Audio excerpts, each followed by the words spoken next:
Abstain from unwholesome sinful actions, perform wholesome pious actions, and keep on purifying your mind. When an enlightened person teaches Dhamma, he teaches a universal Dhamma. He will never teach sectarian. Universal Dhamma, eternal Dhamma. The law of nature is eternal. It was there so in the past, it is so present, it will be so in the future. And it is applicable to one and all. That is Dhamma. But out of madness, out of ignorance, people forget the essence of Dhamma and they make a sect out of it. Then this sect, or this sect, or this sect. From the young age, one gets the mind conditioned with all those acceptances, all those philosophies, beliefs, dogmas. Then these very words will start carrying different meanings. Everyone will recite the same thing. Perform wholesome action, pious action, purify your mind. Every religion, every tradition, everyone will say that. But yet, the big difference in the explanations. What is sin and what is piety? When Dhamma turns into a sect, then that particular sect, the so-called pious people of this particular sect, they may be wearing this kind of robe or that kind of robe, may be having this rosary or that rosary, may be having this mark over the forehead or that mark over the forehead, this external appearance or that external appearance. Now people belonging to this particular sect will say those who have this kind of external appearance are pious people. Others are not. Every sect will perform this kind of rite or that kind of ritual, this religious ceremony or that religious ceremony. And those belonging to a particular sect will say, those who are performing these rites, these rituals, these ceremonies, oh, they are pious people. And those who do not, they are not pious, they are sinful. Another mad definition is given for sin and piety. One more definition is given, which is still more confusing. Such kind of definitions of sin and piety harm Dhamma. Dhamma is no more Dhamma. What is sin? What is unwholesome action? Any action that you perform, physical or vocal, and it harms and hurts other beings, it disturbs the peace and harmony of other beings, is a sinful action, is an unwholesome action. And what is a pious action? Every action, physical or vocal, which supports, helps other beings in living a peaceful, harmonious atmosphere, which does not disturb their peace, their harmony, which does not harm them, does not hurt them, is a pious action, wholesome action. This definition is universal.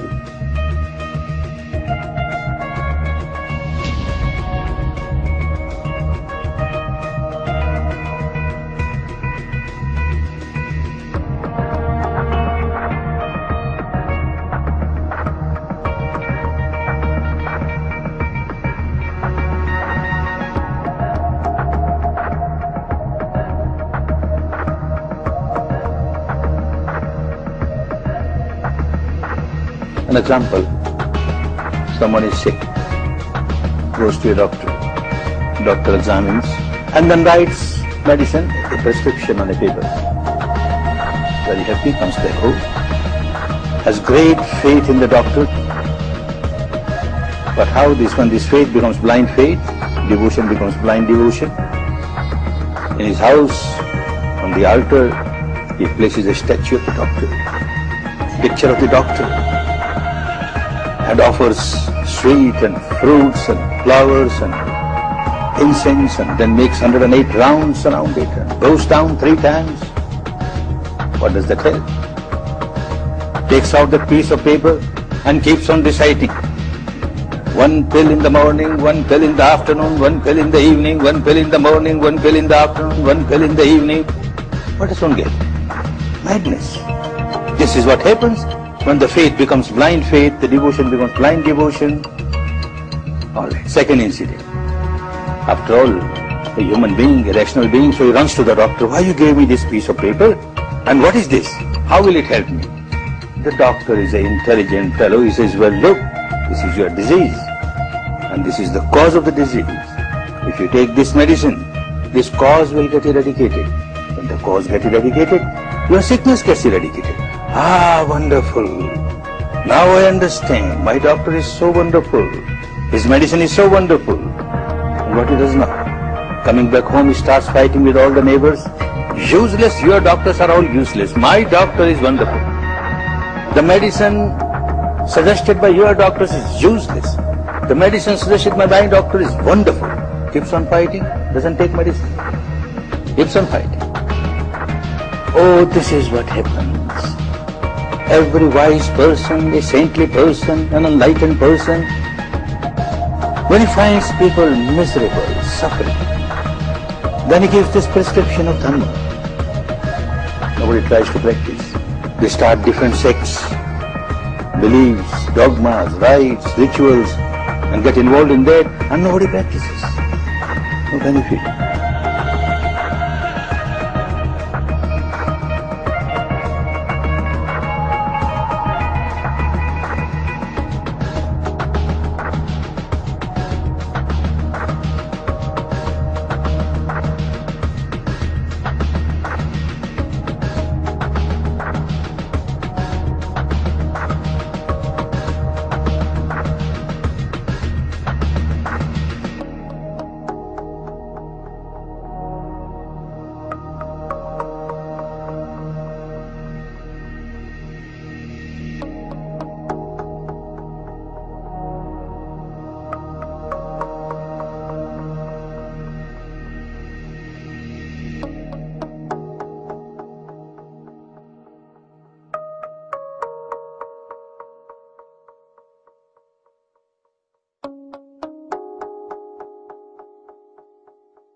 Each individual has to experience the truth oneself to reach the final goal. So long as you are not experienced, the reality is no reality for you. It is always distorted. The reality experienced by an enlightened person, the Buddha, or say Christ, or say Muhammad, is the reality for those people, not for you. When you reach that stage and realize yourself, it becomes a reality for you, not till then.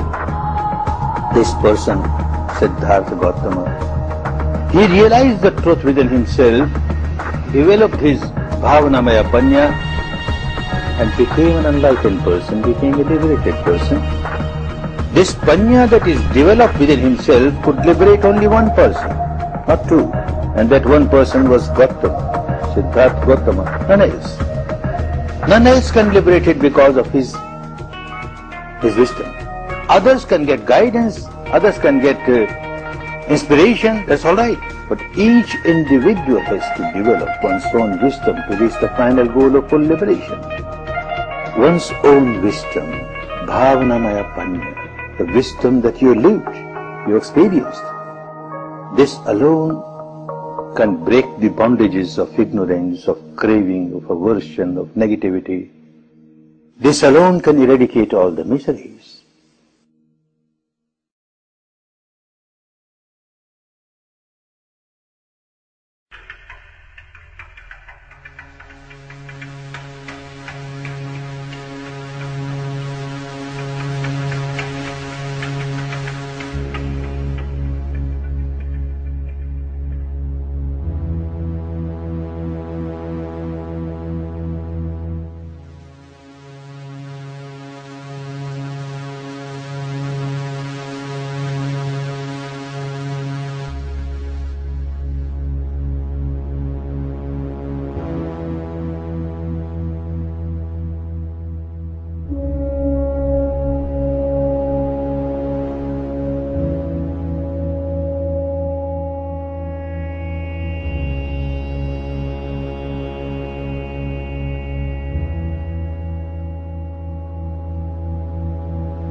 Jesus rocks so much. Yes.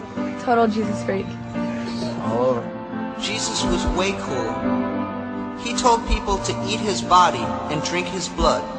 That's so cool. Jesus was so cool. But then some people got jealous of how cool he was, so they killed him.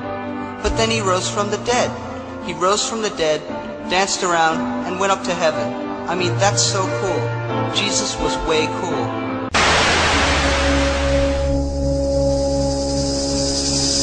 Somebody knew. Somebody at some time knew the correct way to perceive this reality. Somebody knew what it was and how to handle it, how to overcome it. Somebody did. I don't know if the name is Jesus. If his name wasn't Jesus, screw the translation. I know the Illuminati didn't come up with a lot of those parables. They couldn't have, because if they could, meaning they had the understanding, the knowledge that builds the foundation reaching the conclusion in these parables, if they knew that, they wouldn't be doing what they're doing right now. Let me say that again.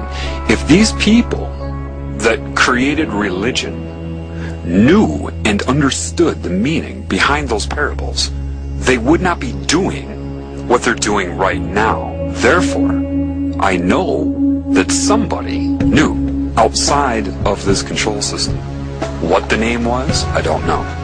Based upon what I know, whoever gave those parables would never be concerned with being anointed or being called the Christ. So, by deduction, the man existed. I can only infer that they stole the teachings of this man to sell this pagan worship of Satan. What is Satan? Satan's a consciousness. If you want to call it Satan, Semiramis, whatever, Isis, the serpent, it doesn't matter. Satan is like a consciousness that is separate, which is like cancer. Therefore, it has scalar growth, and it will see itself as one thing. So, when it seduces and entices and recruits, its reasoning will be very, very close to the reasoning that Christ would have, or the Spirit's reasoning. We are one. I am you, you are me. Very similar to creation, isn't it? Yet, it will have the cancer agenda, right? Hurt other people, that's fine. Just love me. That is the difference. The Spirit has respect and love for all of its creations. Cancer wants you to do whatever you want to that which is not its creation, to destroy it, as long as your allegiance is to the cancer. And once it sucks you in, you're its slave, whether you know it in your current role or not. It knows. So it can be very confusing for a Satanist because it will make a lot of sense. It will mirror a lot of the laws of creation, except for the love and respect for all of the creations. That will be the difference. Greed, materialism, that's what it does. There are two oneness campaigns going on simultaneously.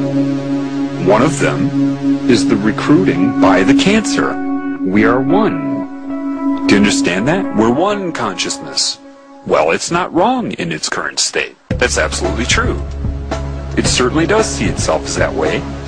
Satan either wants you to give yourself to it or sell yourself to it. It doesn't care what your experience is and your illusion. Oh, sure, you want 7 years, anything you want in your dream? Sure, okay. You could do that anyway, but you don't know that, so yeah, sign right here. Yeah. And it recruits them and tells them how much it loves them. Do you understand that evil is going to come in the name of love? You think it's stupid? It's going to come in the name of hate? No. The number one thing that evil will push on you is love and how much it loves you. Just like the guy trying to get sex in a bar, telling the girl how much he loves her and how he'll respect her in the morning. You know, I feel so bad for Satanists in the sense that they're being so duped. Do you realize that a lot of the truth that is used about creation, life, the elements of reality, a lot of that used to solicit them into that religion is also the teachings of Christ? How ironic that they draw upon the teachings of Christ to turn those against Christ by taking credit for the teachings of that person or anybody else that was connected to spirit. Lilith, right? All the different names for the serpent. Fine, let's call it Lilith. Just love me. Do whatever you want, just love me. And I'll love you back. There's a difference between using psychic manipulation to enhance your feeling of pleasure, the tingly sensation that it uses, that Satan uses, and true love. And the irony is this. A lot of these people that are worshiping Satan, with whatever name they choose, with whatever form Satan is using to seduce them, when they feel love, that's the love of God. But because you can't discern that with all of this confusion here, Satan just takes credit for that. Yes, that was my love.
Basically, Satan plagiarizes the Spirit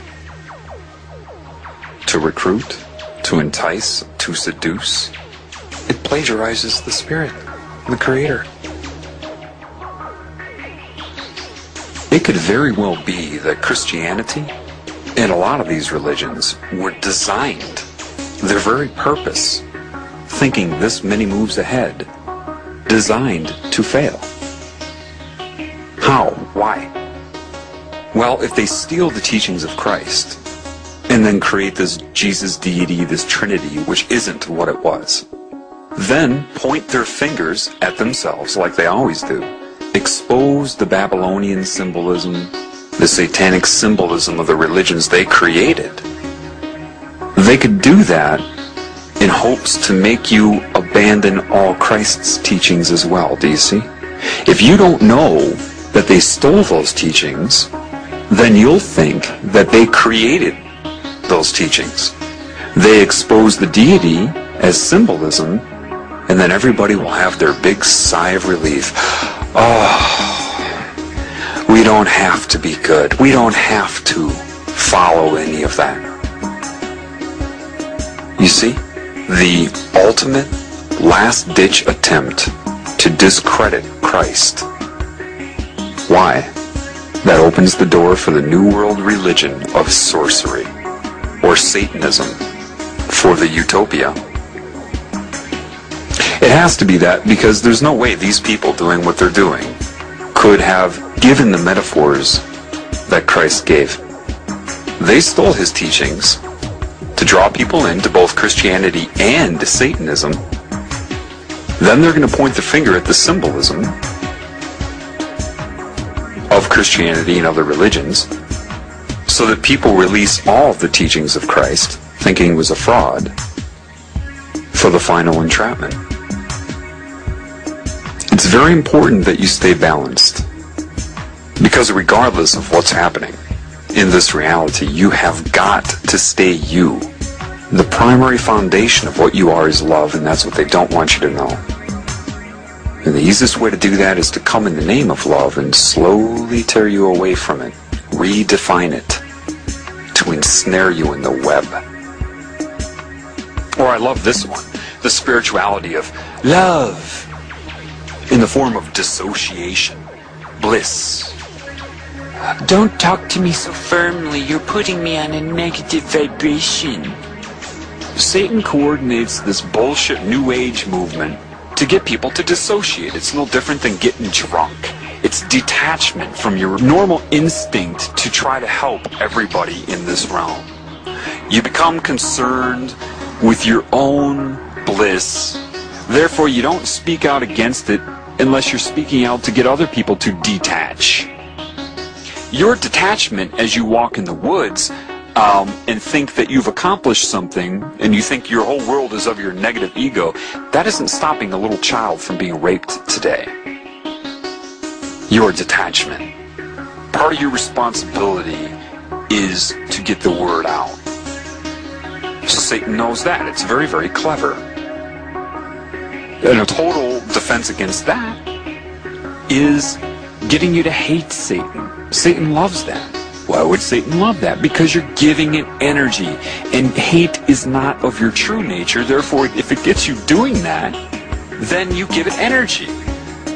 So if you hate this consciousness, call it names and curse it, it has you. It's got you.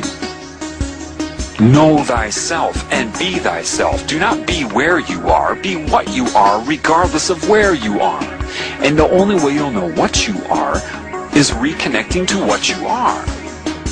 Which means you're going to have to dismantle the ego somewhat. Not the mind, just the ego.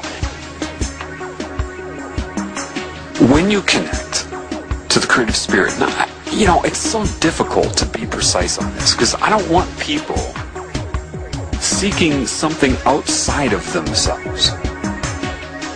The way the creative spirit will interface with you will be with your spirit, which is it, a derivative of it. And then it will rise from within to command your mind. It will never speak directly to your ego. And people say, well, yeah, but the way you talk about it, it's like a conversation. No, that's my translation for you of understanding. It is my spirit that is teaching me. Do you understand that? And it gets the influence from something larger.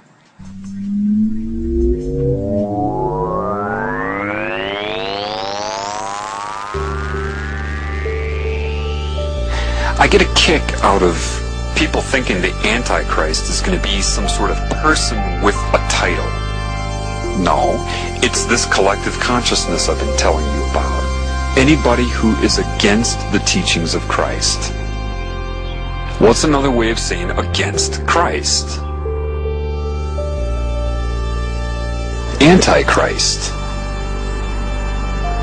So, if you know anybody that's even publicly against, does not adhere to, or denies the teachings, not the man, the teachings, they are the Antichrist. The rise of the Antichrist, if I said the Asian flu is on the rise, I'm not talking about one individual virus, I'm talking about the collective strain, including all of the viruses in that strain. Do you understand that? The rise of man doesn't mean the rise of one man.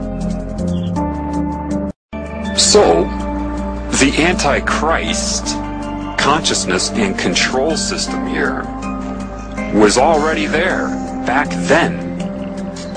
The Antichrist, or diseased cancerous consciousness, is what murdered him then, and it has risen since.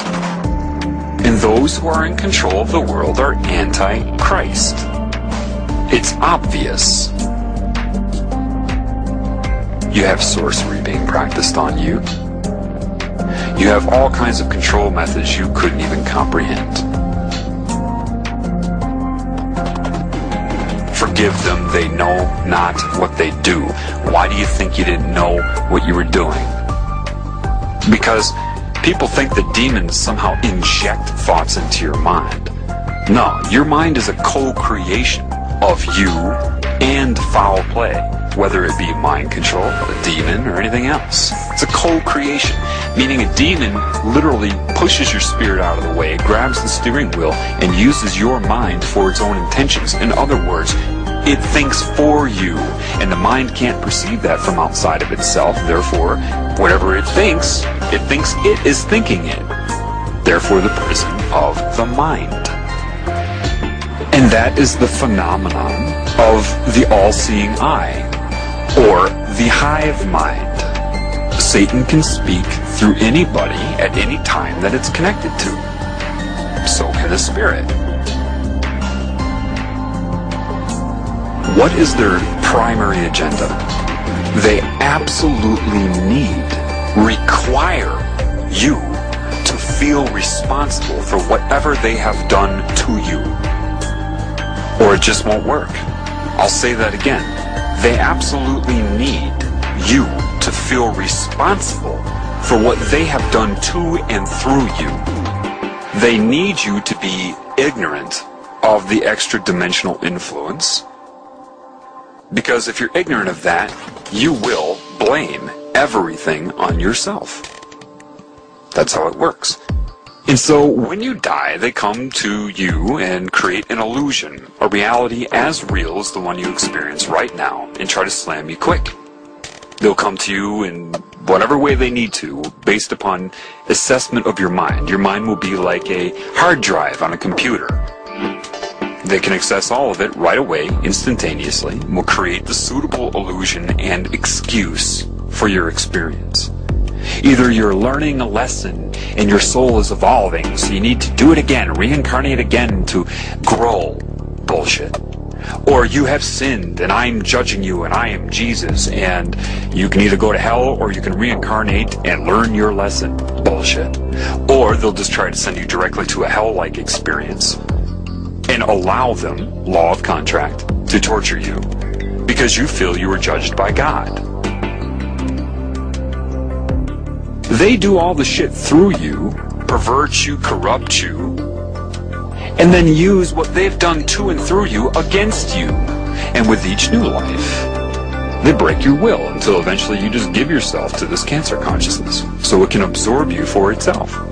Satan's Intellectual strength grows with each new soul that it absorbs. You know, it's a growth. Do you understand that? It's growing like a cancer.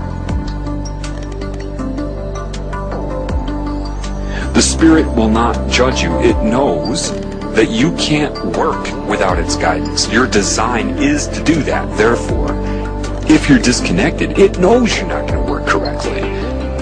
Therefore, you must assess this world with truth. You must dismantle your belief systems or be as a child, meaning pre-programming. That's part of what entering heaven as a child means. Pre-indoctrination. Technically, I mean, you shouldn't have to teach a child not to kill. It wouldn't be in their instinct to want to do that because of the guidance of Spirit. The Spirit is very strong in a child. You get these, and people say, old souls are very wise. No, the real truth is the old souls are the ones that have been here and have been having their will broken over lifetimes. So the old souls are the ones that are just following the system, and they've lost a lot of their ability to perceive the truth. But you must know thyself, and the only way to know thyself is to know the love of Spirit. And once you bear witness to that, it's going to be very, very difficult for Satan to prove to you that you are responsible for anything it did through you, to put you in guilt. The creative Spirit loves you. Do not let the experience change you, no matter how painful your experience may become or pleasurable it may become. Both pain and pleasure are the same as far as Satan is concerned.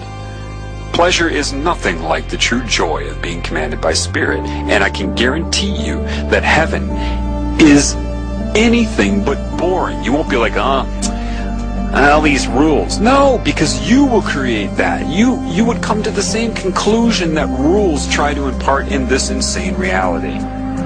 If you're honest with yourself, you'll see that this world is insane. The whole food chain is insane. What sane mind would create a world where life consumes itself? Well, that's God just subjectively experiencing itself to learn. What? How many times does God have to be a child that gets sacrificed and raped before God gets it? No, that isn't what it is. The idea that animals need to consume each other and other life here is ridiculous. That's why people that try to do everything right here cannot. But they're conned into thinking this is normal here. You're told right off the bat you're on Earth. How do you know?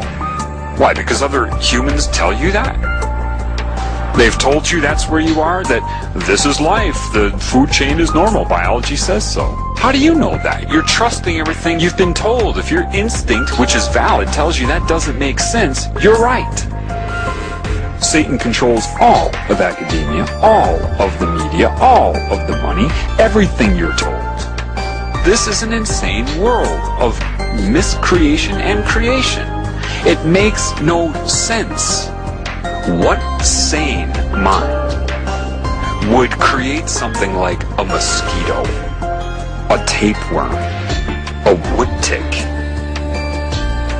There's no reason for that. It doesn't make any sense. Why did it happen? This is a world of both true creation, manifestation out of love, and miscreation, both created by a mind. But if the mind is not commanded by Spirit and or love, the larger picture, then it's just math, because the mind is math. And if it doesn't have the correct guidance, then it's only mathematical probability. Do you understand that? Meaning you could take a knife and cut your hand off right now, but you're not doing that, are you? But mathematically, it's probable. Those that are not commanded by Spirit or have been taken over by cancer see the world as math. Random calculation of possibility, and it can snowball based upon pain and pleasure. This is why they, what you call the Illuminati, are likely to do something incredibly humanitarian one day, and then something incredibly heinous and horrific the next day. Mathematical probability. They see no limits. They want new formulas, new calculations, new colors, new sounds, you know? There's only one truth. And people say, no, truth is individual based upon subjective reality. No, it isn't. But insanity is individual, so congratulations. Your own insanity is the mind, which has been isolated in and of itself, which was never the design in creation. You have to stop the meaning you're projecting so that the real meaning can be revealed to you. And there is only one meaning when you see that. Love. Equal appreciation, love, and adoration for everything. And that's what Satan doesn't want you to know. That's what demons don't want you to know. They want you concerned about the future. You know, they want you to sit there and brainstorm and not be in the now. And they're strategizing against this because they know this knowledge is going to get out. That's why you would see the movie Love Guru with Mike Myers, right? Comedy is the #1 vector for mind control because it puts you in a pleasurable state and you're focused on the joke, and therefore they can slip in so many messages and you'll associate their messages with pleasure. They make fun of the idea of being here and now with comedy. Every truth that is true in that movie, they make fun of it as if it's corny and stupid, and you know, that's the whole intent of that movie. You see it as comedy, expression of a comedian to get some laughs, because you don't know how over your head these movie producers are and what is controlling them. If you want to call it Satan, ISIS, the serpent, whatever, it doesn't matter. So the best advice I can give to you is overcome your reality. That doesn't mean numb yourself to this world. It doesn't mean don't appreciate it. To be you, you're going to have to be able to appreciate everything. If you see something that doesn't make sense, rather than getting angry at it, look at it the way a doctor would look at a patient. See it for what it is, an accident, a problem. Understand it.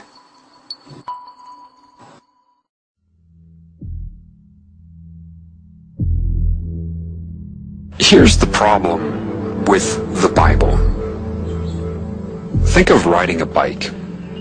Imagine writing a book about riding a bike. You lay it all out, a really thick book, telling you the nature of the bike and how to ride it, how to balance what the bike is, what you should do, where you can go, how to properly ride a bike.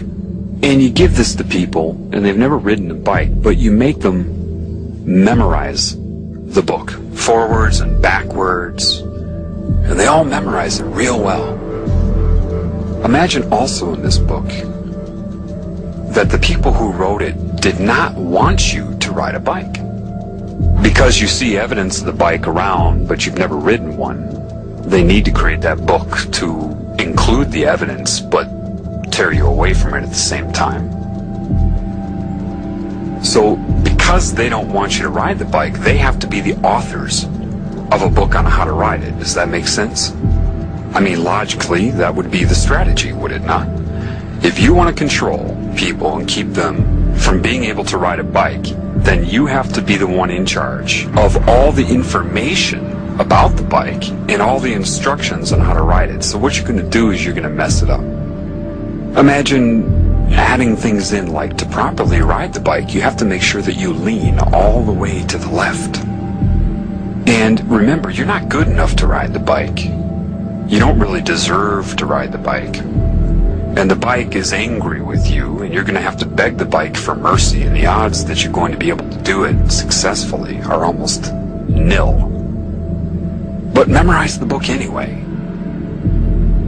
And you have all kinds of contradictions in this book. But the people can't argue with the contradictions because they've never ridden a bike. Well, this is a metaphor, of course, and I can tell you something about Christ.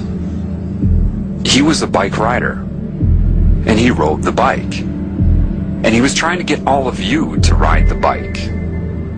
Instead, they're trying to get you to ride him. How do you control people? Why did they steal the teachings of Christ? Because his truth was so pure and of an understanding they didn't have that it's very alluring.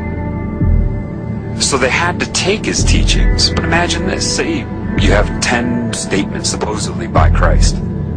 Okay, make the first 7 authentic, and then add 3 more to corrupt it and slip in a rule here and there, some sort of rule about society and you that he didn't say.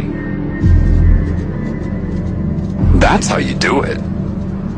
And that's what they have done. And you're not going to be able to see what is and what is not until you ride a bike. If you haven't ridden a bike, how can you read a book about riding bikes that is corrupt and be able to see the corruption? If you haven't ridden a bike, you're not going to know what is true and what is not. He was a bike rider trying to get you to ride bikes, and they're trying to get you to ride him because they know if you try to ride him, you'll never ride the bike, and they got you. Let me ask you something. Did Christ feel like he needed to wear a specific outfit in order to be credible? Oh, that's right. No, he didn't. What book was this man regurgitating from? Oh, that's right. No book. He didn't need a book about riding bikes because he already knew how to do it. They're giving it a name and a procedure and a ritual called Christianity. What name did he give it? Oh, that's right. No name. You see, in the Bible, they even tell you, watch out for people who give long, extended sermons for praise and their outer persona. It's right in there. But with mind control, which is what religion is, people cannot allow themselves to see the direct contradictions. The parables, you have to understand that the knowledge he had is non-translatable. In other words, if you read a book about riding a bike, you can read it all you want. You can memorize it forwards and backwards and dedicate your life to that book. Someone puts you on a bike, you're going to fall. Period. Reading a book about riding a bike is not the same as intuitively riding a bike. And they know that. They know that all too well, you see, because Satan controls religion. And it loves it. It loves that you're memorizing this book on how to ride a bike. Do you understand? That's Satan's preference. It prefers that because at the right moment, for everybody who's memorized that book about riding bikes, Satan will put you on that bike and you're going to fall in the crucial time because you've depended upon a fraudulent book about bike riding. When the irony is, you're naturally a bike rider. Parables are metaphors, okay? And they're meant to draw upon some sort of experience you've had to tune your mind to an understanding outside of descriptive words. Whatever Christ said to people when he was talking with them, if that happened, of course, would have been in the moment, catered to whoever he was speaking to. So he went on using parable after parable, metaphor after metaphor, because you can only bring people to the truth with metaphor. You can't tell them the truth with metaphor. So he'll try it again. It's like this and this. It's like this and this and this. To try to tune the mind to an experience that would be close because you know what it's like to ride a bike. So you try to draw upon something they might have done that would assist them, that the rules and regulations of control are keeping them from knowing. You work with what you got. That's what metaphors are. An attempt to work with what you've got, with understandings that you know exist in the people that you're trying to bring to a different understanding. Does that make sense? The problem is, the majority of these used car salesmen everybody calls priests, is that they're not qualified to teach you about spirit. You've been told that they are, but they're not. Do you understand that they are practicing occult Satanism, whether they know it or not? Some of them were probably indoctrinated into Catholicism. Others were indoctrinated into Satanism and are posing as Catholic priests. Either way, they're recruiting and manipulating people with it. And if somebody does know about the occult side of it, they're not going to tell you anyway. So you have to know the truth in order to be able to see this. They're not qualified to teach you about spirit. Why? Because even if their intentions are good, they've learned about God from the Bible. These people aren't qualified to teach you about spirit any more than somebody's qualified to teach you how to ride a bike who's only read a book about riding a bike, and a fraudulent one at that, and has never ridden one themselves. They're not qualified. But because the mind control is so stiff and so strong, and there's so much fear of the unknown attached to it, the people that desperately want to ride a bike but have been programmed with this would rather kill somebody who can show them how to ride the bike because of the fear and the mind control, which is what happened to Christ. Catholicism is pure Satanism. The problem is you shouldn't need to be told that. You should be able to see that. Priests that come out and need their audience and admiration in their temple. Why does God need a temple? A building? What? It means nothing. But they get off on that because everybody gives the priest their love. I gotta be nice to a priest so I get into heaven. They don't give anything back. They just absorb the love, which is what a lot of spiritual, quote, gurus do. They absorb your energy through admiration. Let go of the book. Trust yourself. Listen, you won't believe this, but you were designed to ride that bike. That's your very design, and the book is keeping you from knowing that you naturally know how to ride it. Forget the rigidity of this book. Trust your instinct. The only way you can understand the parables given by whoever that man was is to learn them via your spirit in congruence with the Spirit. Gain the knowledge so that you can look at the book and see what is true. Meaning, put the book down. It's not going anywhere. Put it down. And don't do it ritualistically through words.